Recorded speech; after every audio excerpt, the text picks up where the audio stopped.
السلام عليكم ورحمة الله وبركاته.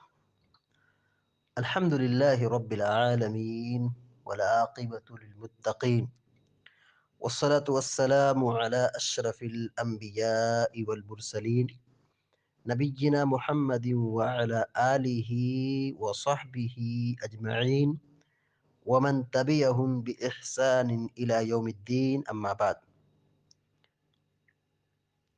فعن عبد الله بن عمرو رضي الله تعالى عنهما أن رجلا سأل النبي صلى الله عليه وسلم: أي الإسلام خير؟ قال: تطعم الطعام وتقرأ السلام على من عرفت وعلى من لم تعرف. رواہ البخاری۔ ابھی آپ کے سامنے بخاری شریف کی ایک چھوٹی سی حدیث پڑھی گئی۔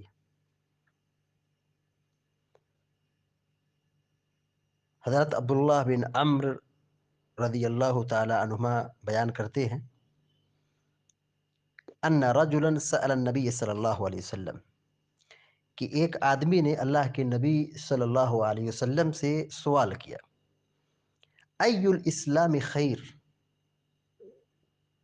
اسلام کی سب سے اچھی تعلیم کیا ہے؟ اسلام کا سب سے اچھا عمل کون سا ہے؟ دیکھیے صحابہ کرام دین اور شریعت سے کتنا زیادہ لگاؤ رکھتے تھے کہ وہ بارہا یہ سوال کرتے تھے کہ سب سے افضل عمل کون سا ہے، سب سے اچھا عمل کون سا ہے۔ مقصد یہ تھا کہ وہ اچھا کام ہم جانیں بھی، اس پر عمل بھی کریں۔ یہ صحابہ کرام کا جذبہ عمل تھا کہ وہ اللہ کے نبی صلی اللہ علیہ وسلم سے نیکیوں کے بارے میں بار بار سوال کرتے تھے۔ مقصد تھا کہ تاکہ اس کو ہم حاصل کر لیں، عمل کریں، اللہ کی رضا ہم کو حاصل ہو جائے۔ اللہ کے نبی صلی اللہ علیہ وسلم سے جب یہ سوال ہوا کہ اسلام کا سب سے اچھا عمل کون سا ہے، آپ صلی اللہ علیہ وسلم نے فرمایا: تطعم الطعام، کہ تم کھانا کھلاؤ۔ کھانا کھلانا اسلام کی ایک بہت بہترین تعلیم ہے، یعنی کھانا کھلانا بڑی فضیلت اور بڑے ثواب کا باعث ہے، جنت میں لے جانے والا عمل ہے۔ کھانا کھلانا چاہیے، پڑوسی کو کھانا کھلائیں، رشتہ دار کو کھانا کھلائیں، دوست کو کھانا کھلائیں، غریب کو کھانا کھلائیں، ساتھی کو کھانا کھلائیں۔ کھانا کھلانا اسلام کی بہت بڑی نیکی ہے۔ پیارے نبی صلی اللہ علیہ وسلم نے پہلی تعلیم دی کہ تم کھانا کھلاؤ۔ اس کے بعد کہا: وَتَقْرَأُ السَّلَامَ عَلَى مَنْ عَرَفْتَ وَعَلَى مَنْ لَمْ تَعْرِفْ، تم جاننے پہچاننے والوں کو سلام کرو اور جس کو تم نہیں جانتے اس کو بھی سلام کرو۔ سلام سلام بھی ہمارے دین کی ایک جامع تعلیم ہے۔ السلام علیکم جب ہم یہ کہتے ہیں کہ تم پر سلامتی ہو، یہ بہت بڑی دعا ہے، یہ بہت ہی بڑی دعا ہے۔ سلامتی ہو، ہر چیز سے سلامتی ہو، بیماری سے سلامتی ہو، فتنے سے سلامتی ہو، شیطان کے شر سے سلامتی ہو، دنیا کی پریشانی سے سلامتی ہو، اور دشمن کے ظلم اور شر سے سلامتی ہو، اور آخرت میں جو تکلیف اور مصیبت اور عذاب ملنے والا اس سے سلامتی ہو۔ یہ بہت بڑی دعا ہے۔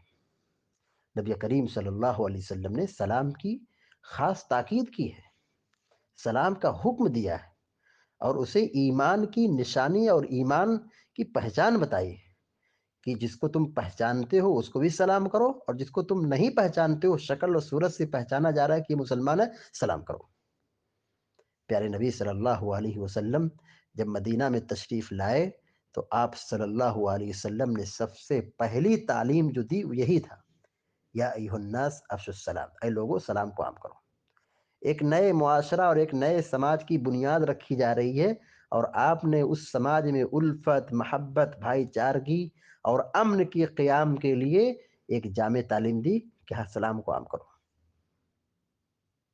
سلام یہ ایمان کی پہچان ہے۔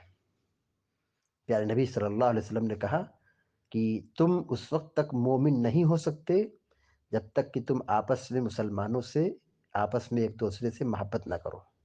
اور آپ نے کہا کہ کیا میں تم کو ایک ایسی چیز نہ بتا دوں کہ اگر تم اس پر عمل کرنے لگو تو آپس میں محبت کرنے لگو گے؟ آپ نے کہا سلام کو عام کرو. تو سلام یہ بہت ہی اہم تعلیم ہے. نبی کریم صلی اللہ علیہ وسلم نے کہا تم اس کو سلام کرو جس کو تم پہچانتے ہو، یعنی تمہارا ساتھی ہے، تمہارا پڑوسی ہے، تمہارے سماج کا ہے، اور روز اٹھنا بیٹھنا ملاقات ہوتی، جانتے ہو، تمہارا اس کا نام جانتے ہو، اس کا گھر جانتے ہو، سب پہچانتے ہو، اس کو سلام کرو. مسلمان ہے سلام کرو. اور جس کو تم نہیں جانتے ہو، اجنبی آدمی ہے، نام نہیں جانتے ہو، لیکن اس کی شکل صورت سے معلوم ہوتا ہے کہ یہ مسلمان ہے، تو اس سے سلام کرنا چاہیے. اللہ تعالیٰ سے دعا کہ اللہ تعالیٰ ہم سب کو، آپ سب کو نیک عمل کی توفیق عطا فرمائے. وصلی اللہ علی نبینا محمد وسلم تسلیما کثیرا. السلام علیکم ورحمۃ اللہ وبرکاتہ.